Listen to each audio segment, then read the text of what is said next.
Hello and welcome, ladies and gentlemen, to Julius's News, and welcome. This channel is going to be a news story channel, and let's start with the first episode of the week.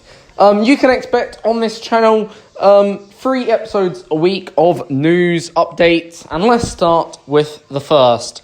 So Boris Johnson has been making his EU rounds this week to France and to Germany to meet both President Emmanuel Macron and Chancellor of Germany, Angela Merkel. Obviously not as great as Adolf Hitler. Only joking anyway. Sorry if anyone did find that offensive, but the point is, okay, 2 leaders he's met from European countries, plus I believe he's doing more rounds also further later on in this week. As well, possibly. He's sort of doing his EU trips now and getting them all out of the way. What do I think of it so far, Boris Johnson and his first trips overseas to Europe? Well, have they been a success? Not really, no. There hasn't been anything like groundbreaking, unexpected to come out of it all. It's the same old thing that, Boris Johnson's been saying for, we want to get a good deal. More or less same as Theresa May, really. And in a way, I keep on seeing Boris Johnson now doubling down on what he was saying. He was saying, when he became Prime Minister a month ago, that he wanted to get a good deal for Britain, but that we were going to leave on the 31st of October. Now, we're not hearing quite as much of, we're going to be leaving on the 31st of October necessarily. There are some threats that still no deal is on the table. But, it's all doubling down every little by little bit of the way. So, for me, his overseas trip hasn't been a success for, making his point stand, if that makes sense. But, we're also hearing very much the same from, European countries still, from Macron, saying obviously, we're not going to give England or the United Kingdom the cake and eat it. And from Germany, a bit more optimistic, but only a little bit more optimistic, not massively, still more or less saying the same thing. Angela said that, obviously, it could take 30 days to get a new deal done, but it will probably more or less take 2 years again. So, first trip overseas for Boris Johnson. Has it been a success? Not really. Does it fill anyone of confidence? No. Is the politics still very much the same as before? Yes. And we're probably going to see in the upcoming weeks, probably sometime before the start of October, a no-confidence vote in the government, led by Jeremy Corbyn, of course, who's going to meet opposition leaders at the start of next week, which moves me swiftly now on to the next point. Jeremy Corbyn this week been obviously getting involved in the Farmers' Week, of course, because this week is quite a farming week, actually. And also Jeremy Corbyn actually also has stated that he wants to become a caretaker Prime Minister for Labour at the moment to block a no-deal Brexit. Now, obviously, this is possible if, a majority can be formed behind him in Parliament, which I think is more than possible. Actually, you know what? I think it doesn't matter. We need to just get someone else in 10 Downing Street. Find a consensus. Whether Corbyn gets in, whether, Joe Swindon gets in or whoever, we just need a temporary caretaker Prime Minister to block no deal right now. What I think, the caretaker Prime Minister should be just a Prime Minister who blocks no deal. They can't really enforce any policies. So, for instance, Labour couldn't bring forward of legislation. They must call it a general election at the earliest opportunity. So, obviously, changing, the EU legislation, once they've changed the EU legislation, must call for a general election at the earliest possibility. And once then that's done, of course, I think that would be a viable way forward. And really, who should that be? Yes, it should be Jeremy Corbyn, in my opinion, because he is the leader of the opposition. He is the largest party. He won the most amount of seats at the last general election, apart from Theresa May, of course. And therefore, he has, by right, the title as official opposition leader. He was also elected on a mandate. So, I think Jeremy Corbyn is the caretaker Prime Minister, who I think, the only viable option, unfortunately. And when I say unfortunately, actually that's a good thing, because I want JC to become Prime Minister. I love Jeremy Corbyn. I'm a fan of Jeremy Corbyn. So if you think I'm a bit biased towards Jeremy, not at all. Look at what Jeremy's done for the United Kingdom. He is absolutely brilliant, Jeremy Corbyn, and the best in the world. I think is what we need right now. Wisdom. Yes, he's old, but he's wise. He's a wise old man, and that is what Jeremy Corbyn is, and he brings that wisdom.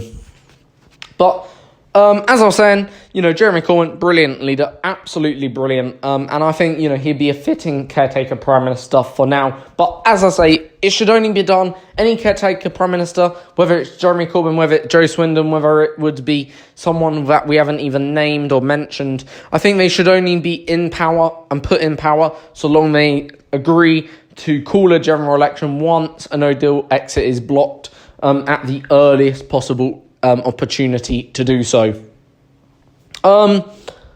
Next, we'll move away from politics. We'll now go on to other news. Now I want to address racism.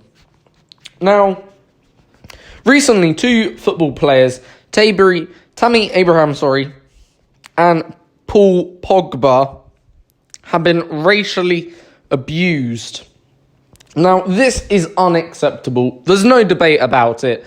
Absolutely unacceptable by whoever then fans are for both clubs, for Chelsea. Being a Chelsea supporter myself, I know that whoever said that racial stuff about Tammy Abraham is unacceptable. They're not Chelsea fans. Don't even dare to call yourselves a Chelsea fan if you racially abuse your own players or even abuse your own players.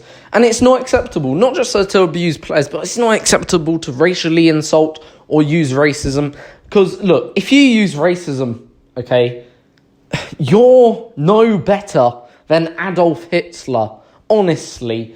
And you're that low. You are scum. If you use racism as your way to make yourself happy or whatever, to pleasure yourself, you are scum. I'm sorry to say. Anyone who is racist is a scumbag, okay? I know that's, very, very sensitive wording to use, calling people scumbags, but honestly, what do you want me to call them? Honestly, I'm not going to sit here for one moment and say racial abuse, racial hatred is okay. It's absolutely not. Absolutely not. It's really, really not okay. But yeah, overall, in terms of what I think of it, it's not okay to be racist. And anyone who is racist, piss off, please, because we're living in the 21st century, not 1945. Do bear that in mind. And yeah, at the end of the day, it's quite sad also to think society hasn't moved forward, really from its true colours. Anyway, enough of racism, enough talking about racism for now. We'll now move on to the final topic and give you the weather update. So, I'm going to do a weather update for tomorrow, Saturday and Sunday, because I'll be releasing another video on Monday, so I'll give you a weather update probably. Well, I'll give you a weather update also for Monday, so then I'll do that, if I'm releasing another, then I'll do Wednesday. So, Friday, highs, by the way, weather forecast is only for UK. So, highs of 27 on Friday Celsius, so technically that is a heat wave here in the United Kingdom, so do take care when you're out and about. Obviously, temperatures are most likely to peak around 4 or 5 o'clock, so it's going to be pretty warm. Saturday, highs of 29 Celsius. again, take care when you're out and about. Make sure you put on plenty of suntan lotion. And if you're heading to the beach, also make sure you do get in plenty of fluids. And, make sure you do, once again, put on suntan lotion just to make sure you protect your skin, because it's very vital to do so. Temperatures, again, will peak around 3 o'clock in the daytime, of course. And will stay like that until, quite late in the evening, actually. They'll be quite hot. So, it could be also a bit of a stuffy night as well on Saturday night. Sunday, however, is going to be even more hotter, 31 Celsius. So, obviously, very, very hot on Sunday. Again, be very, very careful of these temperatures here in the United Kingdom. I'm pretty sure you know that anyway. Obviously Sunday looks like it'll drop off, though the temperatures a bit quicker than Saturday. So that's a good thing, I guess, if you prefer a colder climate. And Monday, 28 Celsius again. So a few hot days, obviously, are on the way for the bank holiday weekend. It will cool down at the start of next week, so according to this, it's going to be lows of 23 or highs of 23 the following Saturday to come. So obviously temperatures are going to lower down as we head towards autumn now, and towards obviously winter as well, and into September. So obviously, but make sure you keep careful, because obviously sun is one of them things. Even in winter you can get sunburn. Don't think you can't, actually. I know that may sound a bit weird, but you can actually get sunburn in winter. All you need is really a strong UV, and that's all that does it, really. So, sunburn can happen in winter as equally as it can do also in the summer. But just make sure you take care when you're out, especially in these weather. It's more likely to happen in the summer because the UV is actually more likely to be lower. So therefore, you've got less protection from the sun anyway. But as I say, obviously, take care. So that's your news roundup. That's the first ever episode on this channel. If you have liked it, then please hit that like button. If you've liked it really, really much, then subscribe. And click the bell icon if you want to see more videos like this one.